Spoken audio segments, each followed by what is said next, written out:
Did you know that you can access Horry County court records straight from the comfort of your home and at absolutely no cost? Welcome to this explainer. Today, we're navigating the digital landscape of Horry County's legal system. If you've ever felt intimidated by the idea of pulling legal documents or thought it required a huge administrative fee and a trip down to the courthouse, well, you're definitely in the right place. Stay tuned to learn how you can easily tap into this online treasure trove. Seriously, most people assume they need to hire a pricey researcher just to see what's on the public record. But we're going to break down exactly how you can navigate the system yourself, saving both time and money. It's actually a lot easier than you might think. Okay, here's our map for today. We'll start with why you'd want to search these records, look at the essential tools you'll need, navigate the different portals, do a little troubleshooting, and then wrap up with a quick recap and disclaimer. So, moving right into Section 1, why search court records? Let's explore exactly why you might need to dive into these public files to begin with. You know, court records aren't just locked away for lawyers and judges. They're actually a vital public resource. Whether you're checking a personal legal history for a background check, maybe prepping for your own upcoming court date, or even digging into family genealogy, these free portals empower you to find exactly what you need. It's also a fantastic way to track community judicial trends. Having the ability to pull this data yourself, it literally puts the power of public information right at your fingertips. All right, Section 2, essential tools for searching. Before we look at exactly where to go, we need to make sure your digital compass is set and your browser is actually ready to handle these specific government databases. These systems require 3 specific technical steps to work properly. First up, just grab a standard computer or smartphone with internet access. Second, double-check that JavaScript and cookies are enabled in your browser. Honestly, the sites will usually prompt you if they aren't. And third, and this is absolutely crucial, you must disable your pop-up blockers for these sites. A lot of the detailed case summaries execute in generated pop-up windows, so if your blocker's on, you'll click a case and nothing will happen at all. Section 3, navigating the online portals. Now that your browser is primed and ready to go, let's look at where to actually find the records. Horry County doesn't just have one giant master search bar for everything. Instead, the records are divided into specialized portals depending on the jurisdiction. Think of it like 4 separate rooms in a digital courthouse. Choosing the right room is step 1. I mean, you wouldn't go to the family court portal looking for a property deed, right? So the SC Judicial Branch Public Index is your go-to for civil and criminal trials. Then you've got FCMS for family matters, Spartan for probate and estates, and Acclaim Web for property records. Let's break these down a bit more. Let's start with that primary portal for civil and criminal cases, the South Carolina Judicial Branch Public Index. When you first navigate to the page, you're going to be greeted by a mandatory Terms of Service screen. You can't bypass this. You've got to read it and click Accept at the bottom to get into the database.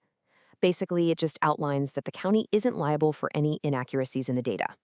Once you're inside, you can run a basic search. But here's a pro tip for you. If a basic search using just a common last name gives you an overwhelming mountain of results, which happens a lot, you want to pivot to the advanced search options. By filtering your query down by the specific court agency, like General Sessions versus Magistrate, or by action type, you can cut right through the noise and find the exact docket you need in seconds. Moving on to the second room, family court. If you need records like a divorce decree, a child custody agreement, or even an adult name change, you've got to use the FCCMS portal. You can search this system by name, case type, or filing date. But keep in mind, this system is uniquely designed to balance public access with family privacy. We'll touch on that a little more in a minute. Next up is the Spartan portal. For anything involving wills, estates, guardianships, or conservatorships, this is your destination. What's really cool about the Spartan system is that you can actually look up probate matters by the initials of the assigned judicial assistant, along with standard things like case numbers or party names. It makes tracking estate proceedings super efficient. And for our fourth portal, we have the Acclaim web interface. If you're researching property deeds, mortgages, or checking for land liens, this site is a literal goldmine for Horry County real estate history. You can search by grantor and grantee names, or, if you happen to have it, the specific book and page number of the document itself. Now, what's really interesting is how you can actually stack these tools together. While it's not a court portal per se, the J. Reuben Long Detention Center booking portal is incredibly useful. You can combine a search on the public index with this booking portal to get a highly accurate, timeline-driven picture of local criminal histories and arrests. It's just an amazing free resource if you're doing background research. Okay, Section 4, troubleshooting common issues. Because let's be real, even with the perfect map, you might hit some roadblocks with these government systems. Let's troubleshoot the most common pitfalls so you don't get frustrated and throw in the towel. First up, let's say you go to the SC Judicial Branch portal, you try to run a search, but the page simply won't load. Or maybe it times out entirely. What exactly should you do? Should you be calling the clerk's office?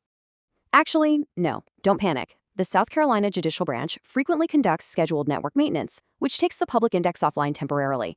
This is totally normal, especially on weekends or late at night. So if the site is unresponsive, just take a break, go grab a coffee, and try again in a couple of hours. Here's another one. What if you search the family court portal for a specific case, say an adoption you know for a fact took place, but you get absolutely zero results? Did they delete the file? Nope, the file wasn't deleted, it's protected. South Carolina carefully balances public access with strict privacy laws.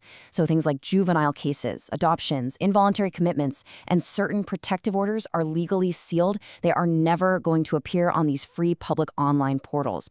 If you have a legal right to access those specific documents, you'll have to make a formal in-person request at the Clerk of Court's office.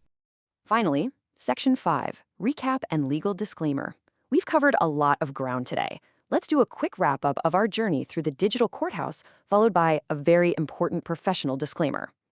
The huge takeaway here is that you really do have an immense amount of free public data available to you, right from your couch. Just make sure your browser pop-ups are enabled and know exactly which of the 4 portals matches your specific legal need. And definitely use those advanced search filters so you don't get buried in a mountain of results. And for our disclaimer, please keep in mind that while the information in this explainer is accurate as of production, government systems, URLs, and legal procedures naturally evolve over time. Always verify details directly with official Horry County sources, and please consult a qualified legal professional for any complex issues. This explainer is strictly for educational purposes to help you navigate public systems, not to provide legal advice.